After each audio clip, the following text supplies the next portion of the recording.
Halo, halo, halo, dan halo. Kita ketemu lagi dan kali ini saya sedang tidak mereview rokok seperti biasanya atau kaset, tetapi saya akan mereview sebuah film produksi Korea Selatan di tahun 2019.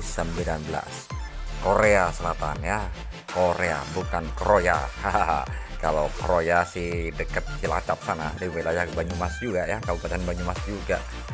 Kroya deket sama Purwokerto, Paticraja, terus Kroya, Sumpiyuh ya, Cilacap. Waduh, lo kayak jadi Mas Kasino nih ngomongnya.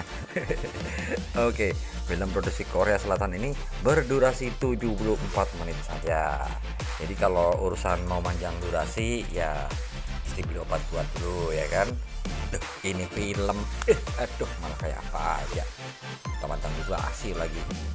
Disutradarai oleh seorang sutradara asal Korea. Iya dong, kalau film Korea mah sutradaranya Korea juga ya, ngapain pakai sutradara ngimpor dari sana keluar sana gitu kan. Jauhan misalnya ya. Woo Hyun adalah seorang anak muda yang sebentar sebelum saya ngomongin soal siapa pemeran utamanya, saya akan sebutkan dulu judul filmnya, yaitu My Young Auntie 2. My Young Auntie artinya bibi muda saya seri kedua. Iya, bibi muda itu ada lagunya tuh, dulu ngetop banget dinyanyikan Pak Haji Romai Rama ya kan, bibi muda bibinya para remaja. Aduh jadi ngaco deh. Oke, film ini berkisah tentang seorang pemuda yang namanya Woo Hyun ya. Woo Hyun ya, Woo Hyun ini kebetulan setelah lulus kuliah, kemudian setelah lulus SMA ya sorry, nah, kemudian di kuliah dan harus tinggal bareng dengan bibinya, bibi atau tantenya, tetapi ini bukan bibi atau tante beneran ya. Itu entah gimana deh ceritanya, saya kurang ngerti juga gimana ceritanya itu ya. Namanya Myeon. Urut keluarganya ya kita kurang tahu persis silsilahnya seperti apa, nanti kita tanyakan sama yang bersangkutan ya kan. Waduh, hampir sama-sama namanya Woo Hyun dengan Myeon. Nah, Myeon ini kebetulan seorang tante yang cantik dan asik juga. Ini yang banyak sutradara film udah kurang ajar ya, menempatkan seorang pemuda di rumah seorang wanita muda yang cantik dan seksi lagi ya.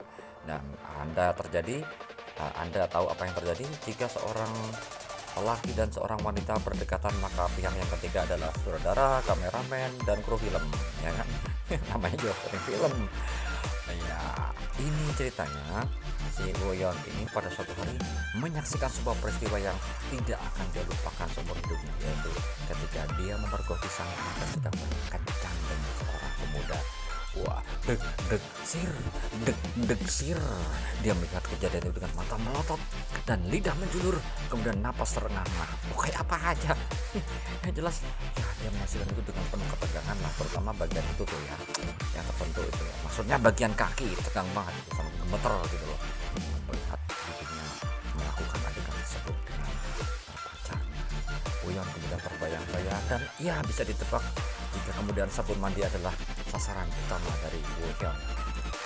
Selang beberapa waktu kemudian, Wohyun juga bertemu kemudian dengan seorang teman wanitanya dan ngobrol-ngobrol ya kan. Uh, ada sebuah relationship atau hubungan yang terjadi juga dengan teman wanitanya tersebut. Tetapi yang tidak dia sangka-sangka, ternyata Mion juga memberikan kesempatan pada Wohyun untuk melakukan hal-hal yang memang diinginkan. Waduh, namanya tuh ngoplok, kenapa sih? Aduh, udah mukanya Wohyun ini kalau kita melihat sange bener, mukanya pengen gampol aja nih. Kayaknya temennya teman saya nih, temennya si Robi, Ari sama Amiono nih. Pada tiga uang ya mereka. Ya, dan sehingga suatu malam akhirnya dari kedekatan tersebut, waduh ngomongnya belibet akhirnya. Dari kedekatan tersebut akhirnya terjadilah ya seperti saya katakan tadi, hubungan yang memang diinginkan menjadi sebuah skandal panas antar seorang tante dan seorang kemenakan. Tantenya bukan tante kandung ya, mungkin masih apa ya, saudara nisan begitu, masih ada hubungan keluarga itu, tetapi ya namanya hubungan terlarang lah, karena bagaimanapun juga masih ada hubungan keluarga. Nah, sampai jadi skandal itu ya, bukan skandal jepit ya. Oke, film itu disutradarai oleh Jong Jin Ho tahun 2019 ini ya. Memang tidak bisa kita harapkan sebagai sebuah karya seni film yang kemudian harus menghadirkan para kritikus ya kan. Lo ngapain kritikus ngeritik film yang kayak beginian, kurang kerjaan aja.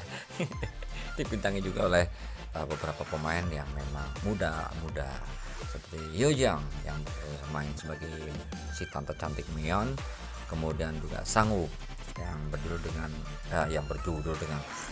memerankan Woo Hyun. Ya, tidak ada hal istimewa karena kalau kita melihat apa ya, hukum patron dalam sebuah perfilman, jadi ada intro, ada alur ketegangan, kemudian ada klimaks, anti klimaks, ya yang harapan itu terjadi semuanya datar-datar aja, dan yang bercerita soal beberapa tokoh yang kemudian saling menjalin hubungan, ya hubungan yang begitu itulah. Saya sarankan untuk kalian yang berumur 17 tahun jangan nonton film ini ya.